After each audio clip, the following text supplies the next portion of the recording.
Hey there, I'm Randy Baps from UXstars.com, and today I'm going to show you a little bit about how the optimal workshop card sorts work. My main focus is going to be showing you the results of the card sort, but I'm going to start out with a quick intro on what I'm card sorting and what a card sort is.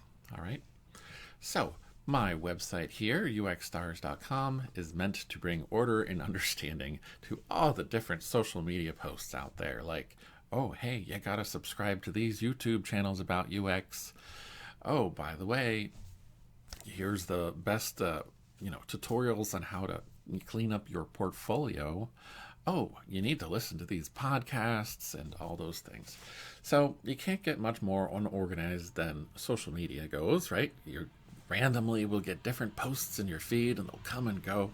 And so my aim is to preserve that in a place where when people want to go and learn, they can then go and navigate to all those fine different resources that our community creates.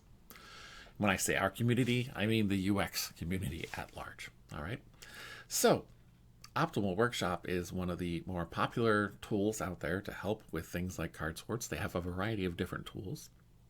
But when you think about card sorting, just think about how if you had a website and you had a whole bunch of different topics and menu items that you wanted to have, and you weren't quite sure where to put certain items. Maybe it'd be under the first menu or the second menu. Maybe the names are similar. Well, card sorting is an activity where you can get the input of your users. So you can have, for example, in the olden days before systems like this, you could actually have index cards, right? And you could write these different things out and see how people group them. You could still do it that way. Can just become to be a bit unwieldy when you have a huge number of participants. So Optimal Workshop is going to do a lot of the math for us and trying to find out which things are really related together. All right. So I will show you how I did a session here with one of the users of my website. On the left side, you can see that all the different items that are in the menu are listed. There's no groups or anything whatsoever. This is what we call an open card sort, because I wasn't just interested in how people would group things. I wanted to see what names they might name the categories that were different than my names. So nothing is grouped at first, and then what they do is they can drag and drop items from the left into the center, and they can put them into different groups and then rename those groups. So a little bit further into the session with this user, I could see that they started to create a group here, and you don't always have a name initially, and that's fine. Somebody may want to sort of group things together, move things around a bit, and then decide to give the different categories names. Okay, so as this candidate went through the exercise, you can see that they started to put different names on things, and everything started to take shape from there.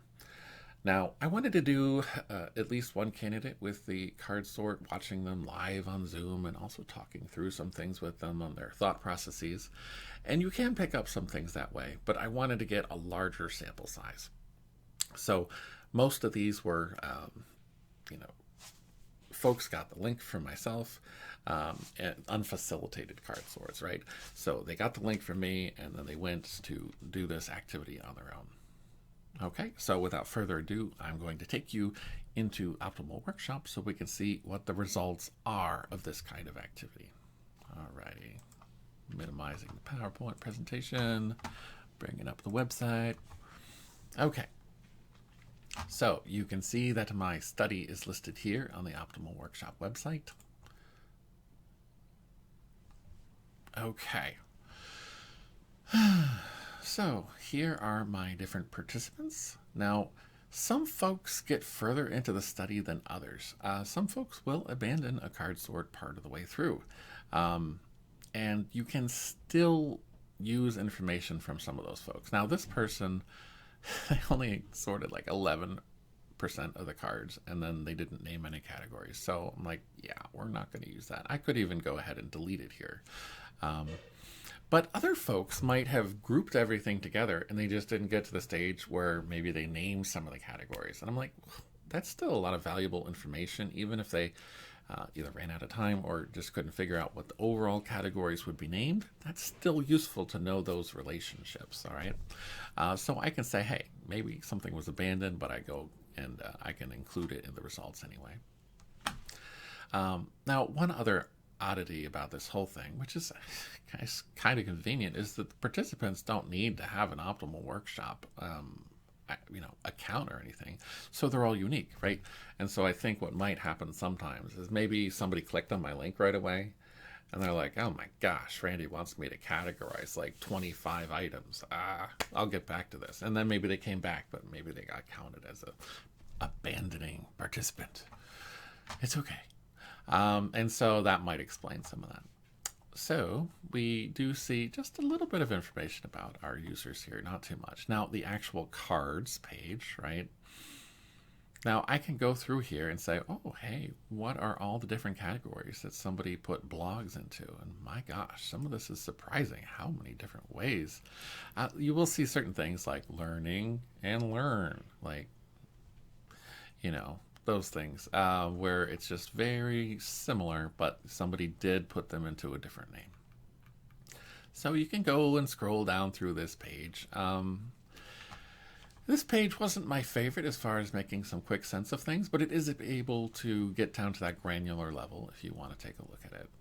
Okay, now on each of these tabs here, I found it super helpful that if I clicked on this question mark, I could watch a tutorial on it.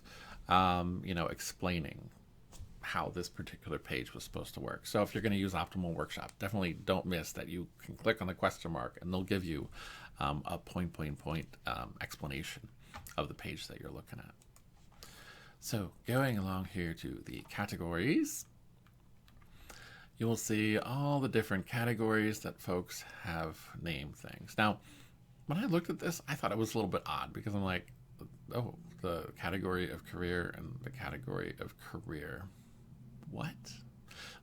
To me, they look the same. But you can go ahead and merge these things, right? I wonder if they would have auto-merged if they chose exactly the same thing. Or maybe that's just the way the open card sorts work. Anyway, I can go ahead and take care of this by standardizing. And since these do look very closely related, you got your job boards and your resumes and things about recruiters and stuff like that. Okay, so maybe for now I can group these and I'll say, oh, hey, standardize these guys. I could even select more and I'm sure I will.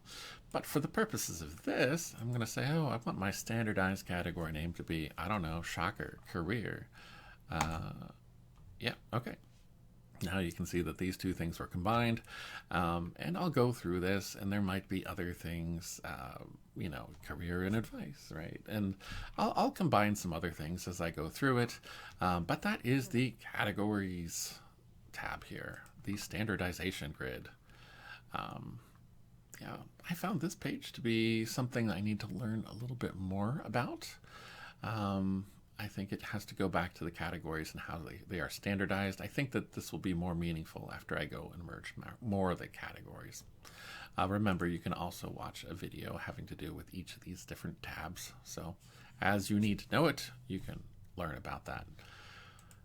Now, the similarity matrix, I love this thing. It instantly made sense to me. Close enough to instantly.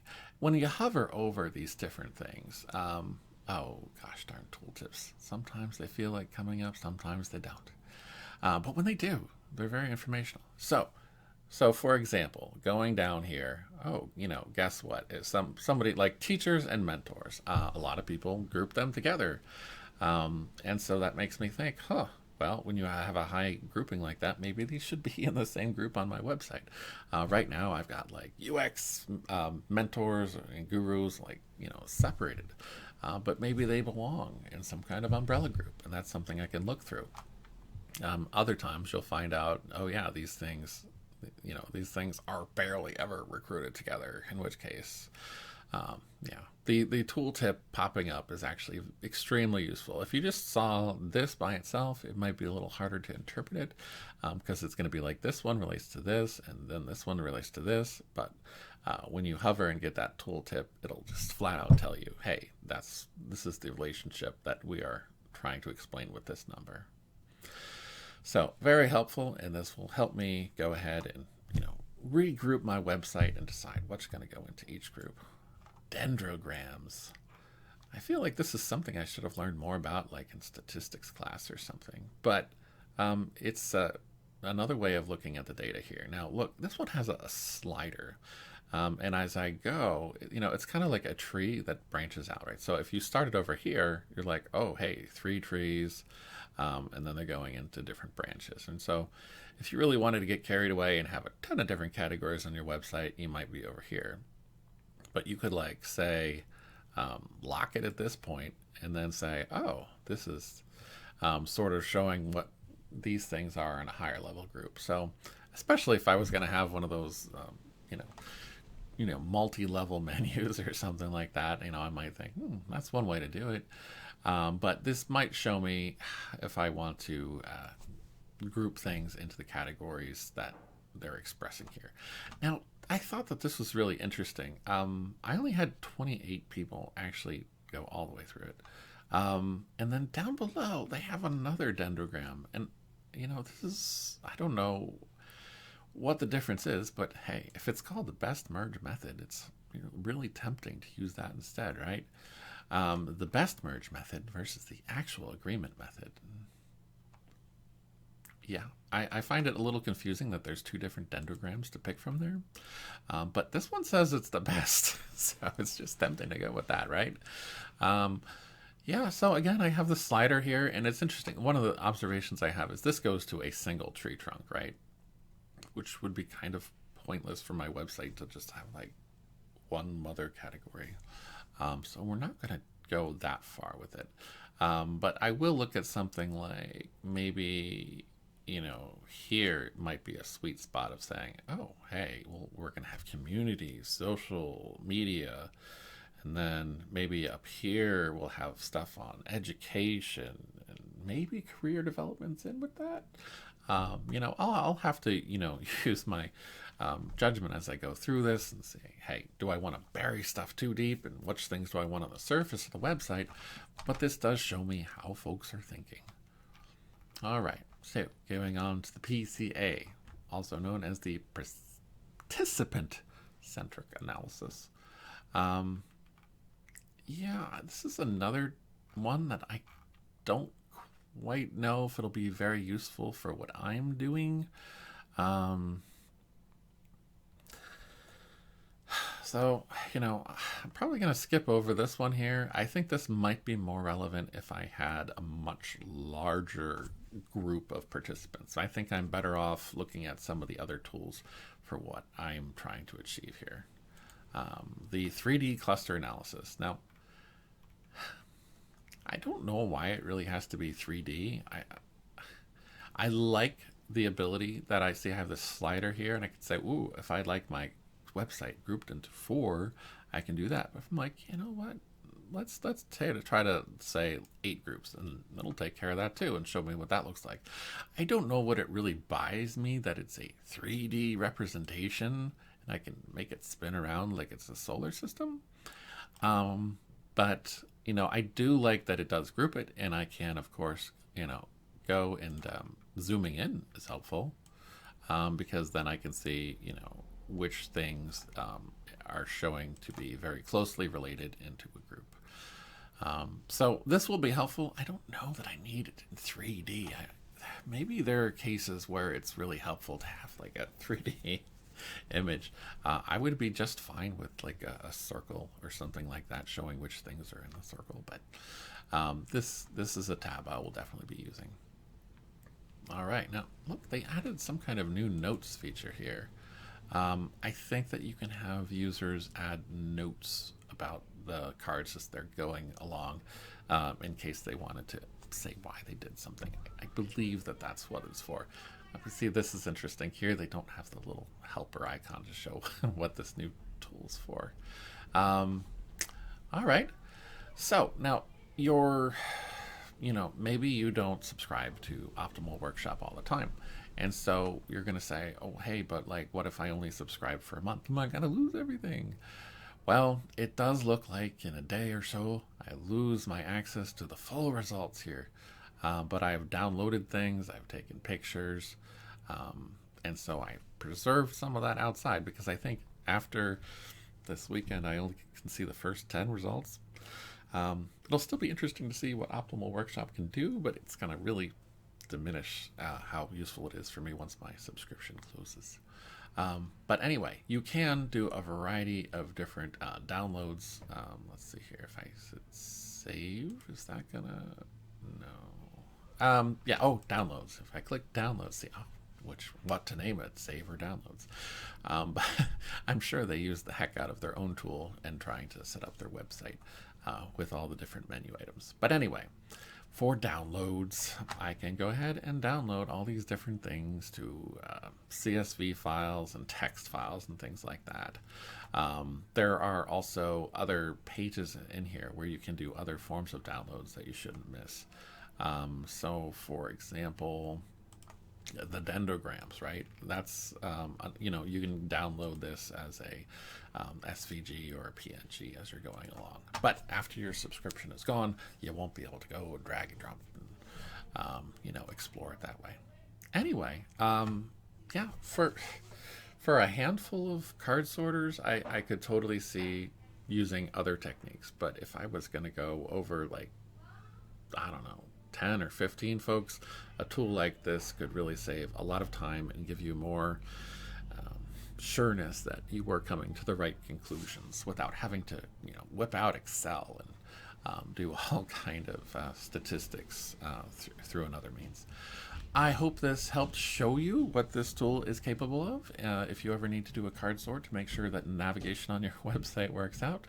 I'll see you next time and hope to see you around UXstars.com community on LinkedIn. Bye-bye.